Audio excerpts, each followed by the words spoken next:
Intanto 30 anni, un'avventura infinita, ma non è altro che la prima pagina di un grande libro che insieme alla mia famiglia stiamo cercando di scrivere, con il papà e la mamma, io e mio fratello e naturalmente tutte le nostre famiglie, reciproche famiglie fatti di mogli speciali e anche di figli meravigliosi.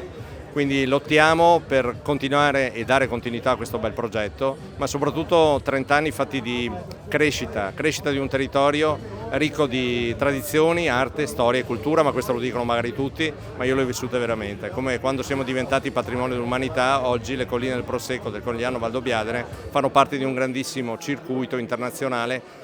dove la possibilità di essere ricercati attraverso una zona tematica ha fatto sì che ancora oggi esploda quella parte turistica che magari una volta non esisteva. Oggi più che mai posso ricordare i primi tempi quando dopo 3 anni che ero qui, con mio fratello ci siamo guardati, ci siamo detti ma chi è che ce l'ha fatto fare questa cosa? Qui non esisteva neanche la strada, oggi siamo qui a parlare dei 30 anni del passaggio del Giro d'Italia proprio in questa data, ma questa strada non esisteva, esisteva una strada di 2,5 metri, non era neanche asfaltata e non era neanche aperta fin su in cima, moriva proprio qui, è stata terminata nel 2007 e da allora nel 2009 ha cominciato a girare il Giro d'Italia. Quindi oggi questa visibilità di questo territorio è dovuta anche a questi eventi sportivi, non solo quelli dei grandi eventi sportivi internazionali, ma anche i grandi eventi del territorio attraverso un associazionismo fortissimo e ricco di